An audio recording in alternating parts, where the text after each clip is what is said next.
Hello, this is Lady B, the Queen of Wellness.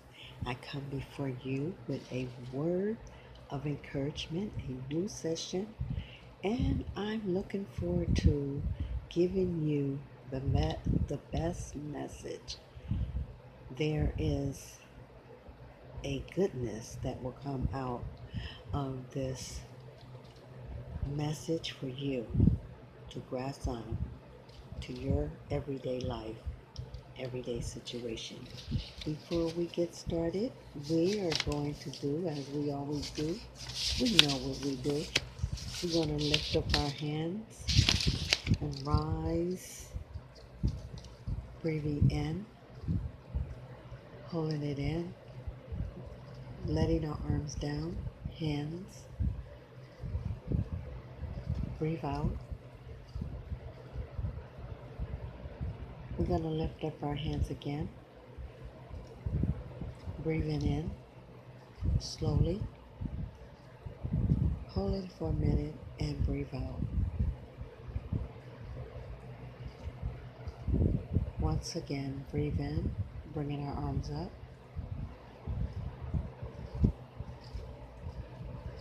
And holding it in for a minute and breathe out. And the title of this subject is Unforgiveness.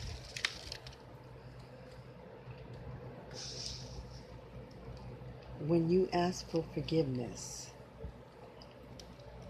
in the Spirit of God, and then for those that do not know God, you go to the person sincerely.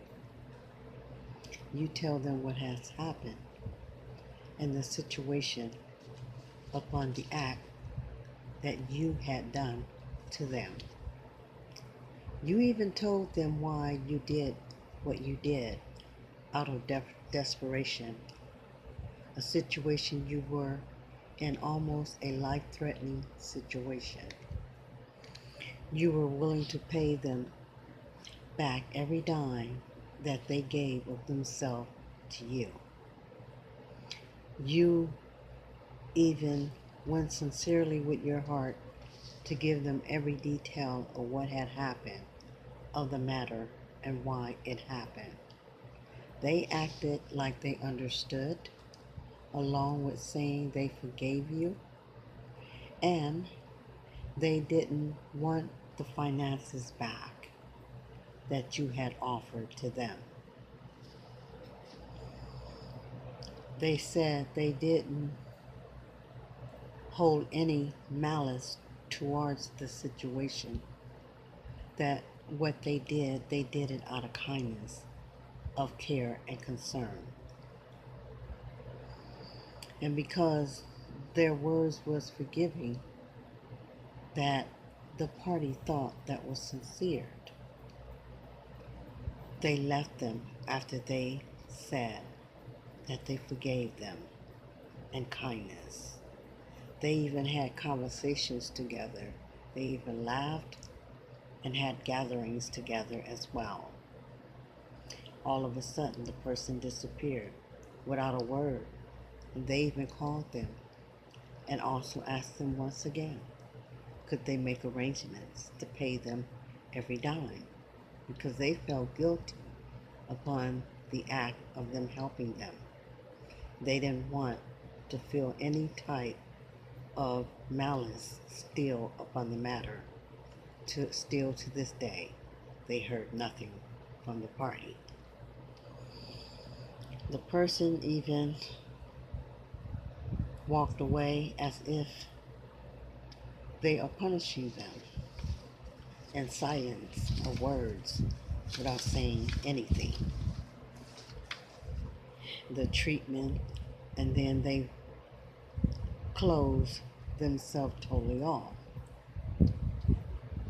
Unforgiveness sincerely means not an eye for an eye or a tooth for a tooth. In the Spirit, it says, come to me, all those who are heavy laden. I will give you rest. Take up my yoke, meaning follow me, and I will no longer allow you to hold the burden upon you, the tears upon you, or the pain upon you. I already forgiven you when you asked me and you came to me sincerely, as I allow you to ask the person to forgive you as well. They falsely forgave you with a lie, a fake concern, and careness. And now the person that has asked for the forgiveness can walk and they can rest with their life clean slate because they came with an honest commitment first to God and to the party. They can move on with their life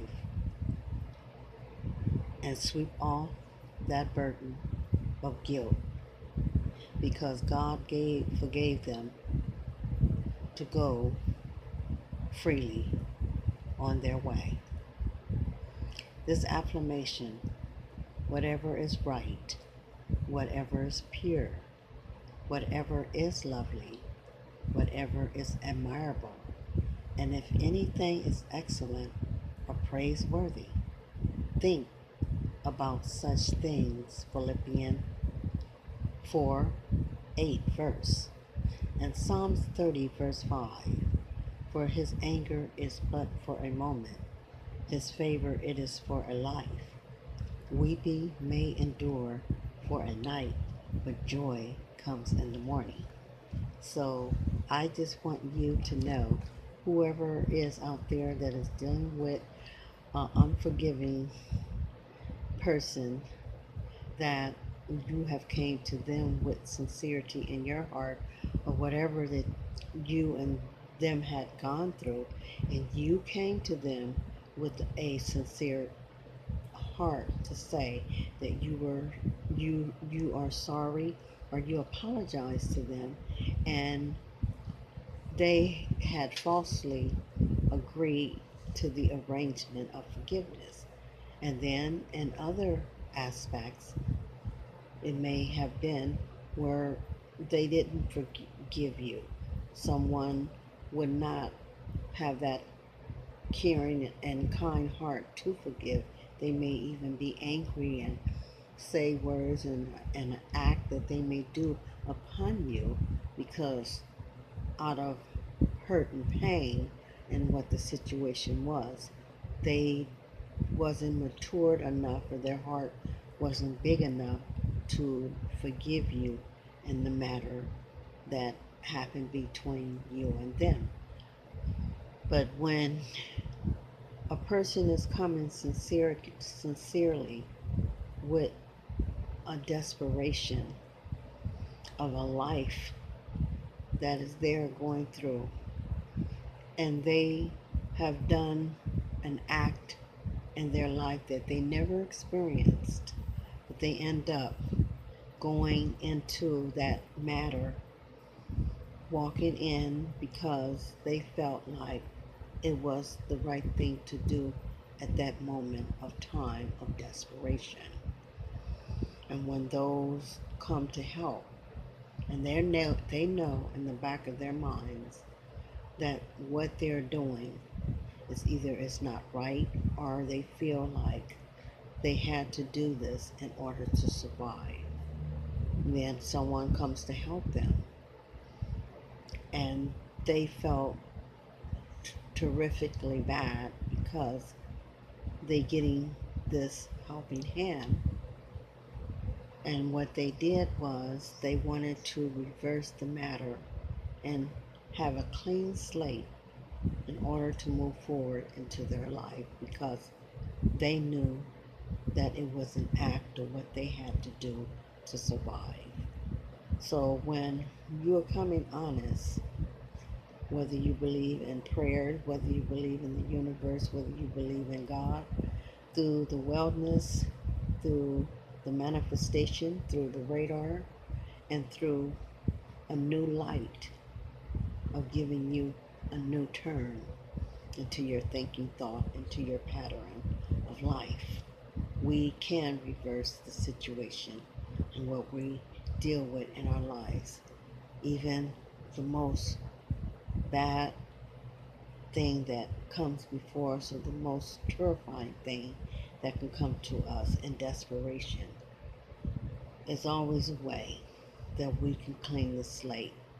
So, with that, let go, move on, and move forward. If the person is not sincere about forgiving you for the act of wrong that you have done to them, but you came to them and asking for forgiveness, move on with your life and do not look back, and do not let the matter place a scar upon you, or you live the rest of your life upon guilt.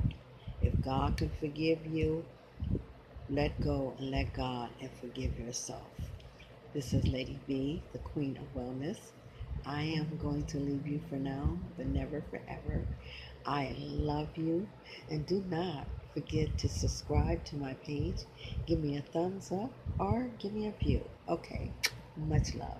Goodbye now.